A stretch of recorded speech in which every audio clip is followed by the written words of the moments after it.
যাচ্ছি সাতছড়ি বনের শেষ প্রান্তে।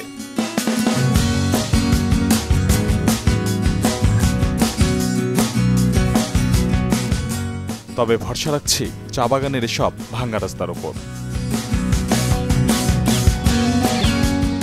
গাড়ি থেকে নেমে এবার হাঁটার পথ।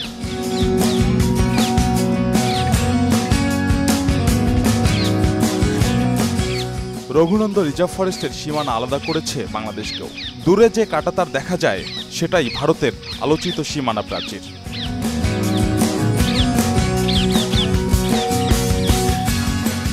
সীমানা পিলার আর কাঁটাতারের বেড়া মানুষের পথ চলাকে বন্ধ করতে পারলেও এই সীমান্ত দিয়েই প্রতিনিয়ত চলাফেরা করে বুনো প্রাণীর দল।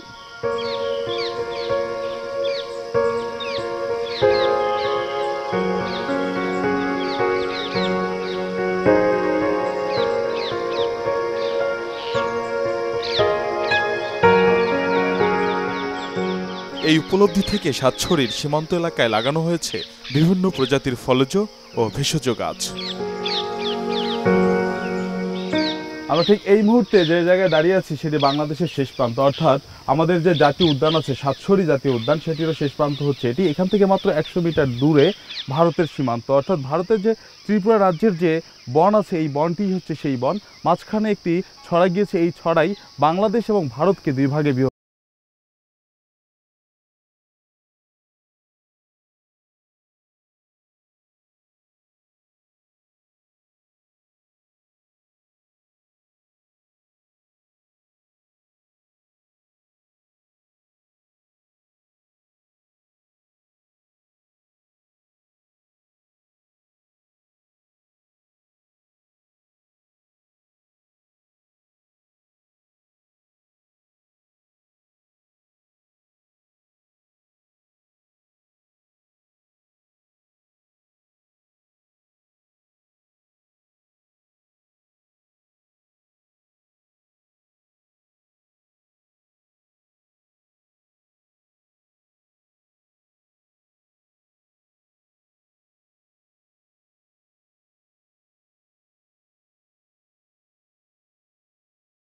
তাই হয়তো এর নাম মুখ পোড়া হনুমান। দেহ কিন্তু হলদে বাদামি, লম্বা লোমে ঢাকা, মাথার লোম কালচে ক্যাপের মতো। এরাও সামাজিক। মুখ পোড়া হনুমান উদ্ভিদভোজী।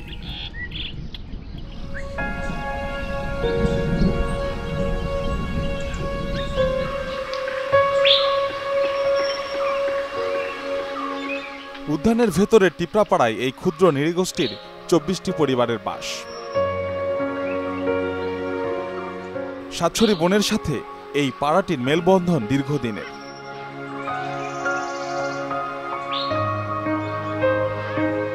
মূলছড়ার কোল ঘেঁষে টিলার উপর বাস করেন তারা। যারা এখন শিক্ষিত যুবক, তারা যারা লেখাপড়া করতেছে, তারা ভবিষ্যতে তার চাকরি টাকরি পাওয়ার একটা আশা আছে আর কি। কিন্তু আমরা এখন ওই যে আমাদের কিছু কিছু বাগান আছে আর দোকান, এটি দিয়ে কোনো রকম চলতেছে। প্রাকৃতিক দৃশ্য এটা অনেক ভালো লাগে। সকালে পাখির ডাক, তারপরে সুন্দর বাতাস, সবুজ গাছগাছালি, এগুলো অনেক ভালো লাগে।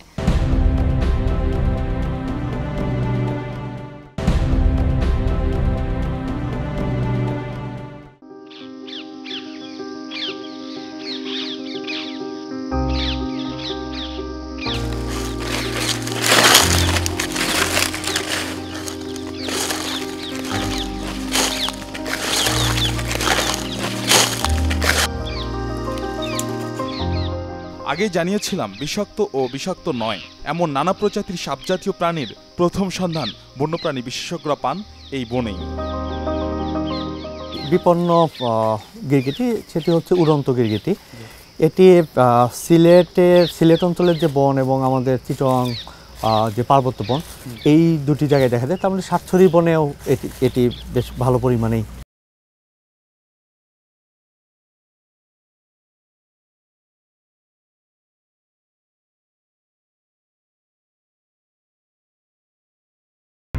এখানে প্রায় 42 প্রজাতির সাপ পাওয়া যায়, যেমন সবুজ ফণিমনসা অথবা খয়েরি ফণিমনসা অথবা বড় চোখ ফণিমনসা। এই প্রজাতিগুলো কিন্তু আমাদের সাতছড়ি বন থেকেই বাংলাদেশের জন্য প্রথম রেকর্ড করা।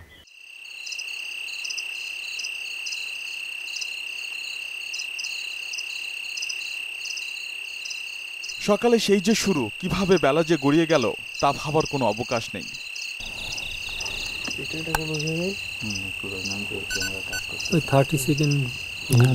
আধার নামছে, আমরা প্রস্তুত হচ্ছি রাতের সাতছড়ি দেখার। আমাদের বিশেষজ্ঞ দল এবার ক্যামেরা ট্র্যাপ করবেন। যারা নিশাচর যদি এই পথে চলাচল করে তাহলে আমাদের এই নাইট ভিশন ক্যামেরাতে এটি মোশন সেন্সরের কাজ করে। এর সামনে দিয়ে যে কোনো কিছু গেলেই এটা অটোমেটিক্যালি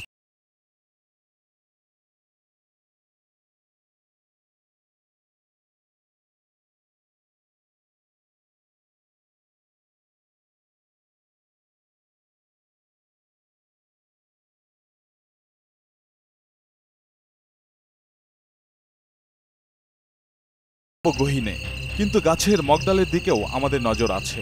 শুকনো গাছের মগডালে লেজ নড়ছে, ঘুমোচ্ছে কিছু একটা। ওহ, এ তো দেখি বানরের মতো। না, এটা তো হনুমান, মুখপোড়া হনুমান। দিনের আলোয় খাবার নিয়ে ব্যস্ত থাকা মুখপোড়ারা রাতের বনে ঘুমাচ্ছে। আমরা সারাদিন যে মুখপোড়া হনুমানগুলো দেখেছি, মূলত সারাদিন তারা খাবারের জন্য বিভিন্ন জায়গায় গিয়েছিল বনের বিভিন্ন প্রান্তে। তারাই কিন্তু আবার সন্ধ্যার পরে এসে এইসব গাছের মগডালে রাতের বিশ্রাম নিচ্ছে। আবার সকাল হওয়ার সাথে সাথেই সে কিন্তু খাবারের জন্য আবার বনের মধ্যে বিচরণ করবে। আর এই যে মগডালে অবস্থান, এটি কিন্তু বলে দিচ্ছে যে কেন একটি বনে এরকম বড় বড় গাছ দরকার।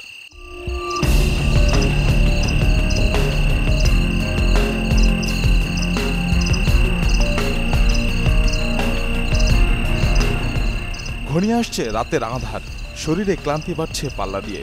তাই বনুদের মতো আমরাও মধ্যরাতে বিশ্রামে যেতে চাই।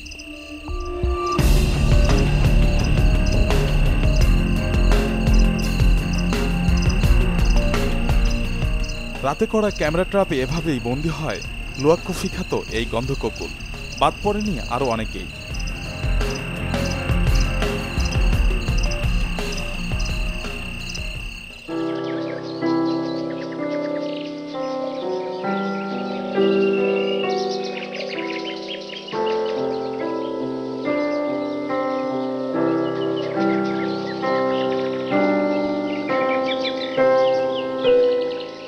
স্যাঁতস্যাঁতে পরিবেশে বের হয়ে দেখা মেলে নানা রকমের কীটপতঙ্গের সাথে।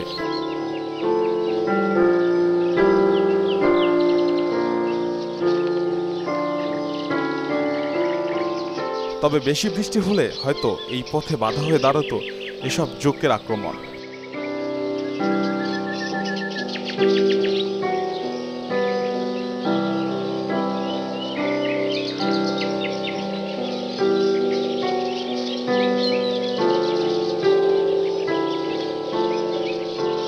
বনমোরগের সাথে দেখা হওয়ার কথা ছিল, কিন্তু দেখা মিলল পাখিদের সাথে।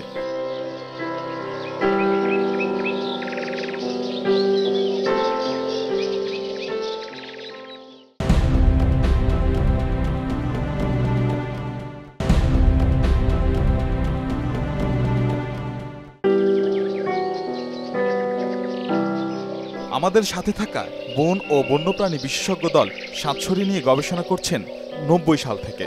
তাদের চোখে প্রতিনিয়ত ক্ষয়মান এই বন থেকে হারিয়ে যাচ্ছে নানা প্রাণী। বড় বিষয়টা হচ্ছে এখানে গাছগুলির আমরা যদি উপরে ক্যানোপিটা দেখি তাহলে দেখা যাবে একটার সাথে একটা লাগানো। হ্যাঁ, এই লাগানো থাকার ফলে দেখা যাচ্ছে বৃক্ষচারী প্রাণীরা কিন্তু উপর দিয়ে এক গাছ থেকে এক গাছে যেতে পারছে, কিন্তু এই জায়গাটায় গাছ নেই বলে এদেরকে কিন্তু লাফিয়ে যেতে হচ্ছে এক জায়গা থেকে এক জায়গাতে। এই জন্য আমরা বলি যে ফরেস্টে অ্যাটাচমেন্ট, ক্যানোপি অ্যাটাচমেন্টটা খুবই জরুরি। কিন্তু যখনই কোনো কারণে একটা গাছ মাঝে না থাকে বা ক্যানোপি ডিটাচড হয়ে যায়, তখনই দেখা যায় যে এদেরকে লাফিয়ে লাফিয়ে এক গাছ থেকে এক গাছে যেতে হয়, এবং তখনই অ্যাকচুয়ালি অনেক সময় পরে এরা মারাও যায়।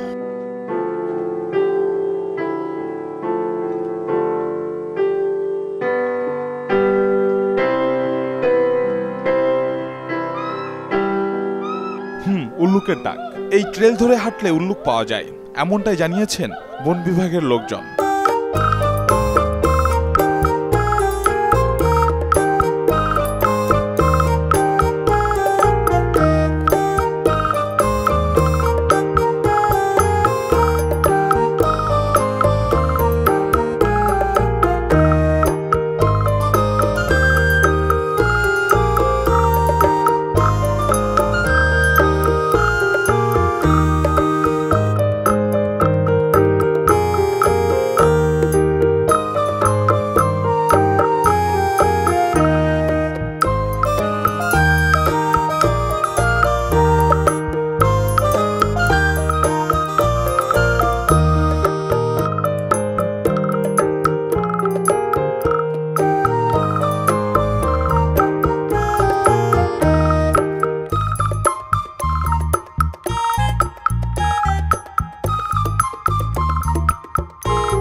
কালো উল্লুক দেখতে পাচ্ছি, আসলে এটি আসলে পুরুষ উল্লুক। আমরা প্রত্যাশা করছি এবং গবেষকরা বলছেন যে এই উল্লুককে যেন এখানে তাদের মতো করে বিচরণ করতে দেওয়া হয় এবং এই পরিবারটিই যেন বাংলাদেশের এই সাতছড়ি ন্যাশনাল পার্কের শেষ পরিবার না হয়।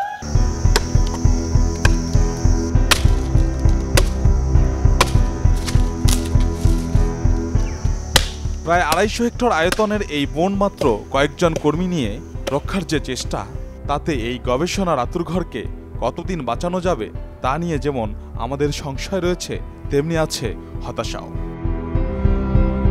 সবচেয়ে দুর্বল হচ্ছে বন বিভাগের জনবল নাই এবং অবকাঠামোগুলো, ইনফ্রাস্ট্রাকচারগুলো অত্যন্ত দুর্বল।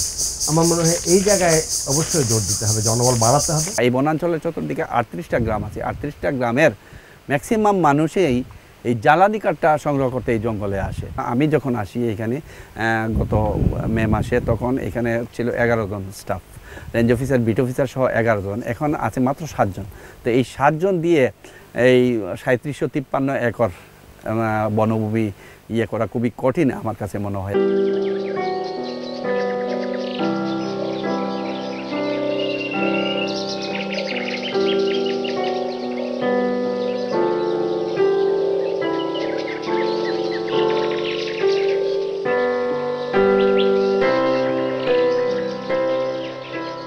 ঢাকা থেকে প্রায় 135 কিলোমিটার দূরে এসে আপনাদের দেখানোর চেষ্টা করেছি সাতছড়ি জাতীয় উদ্যানের সৌন্দর্য।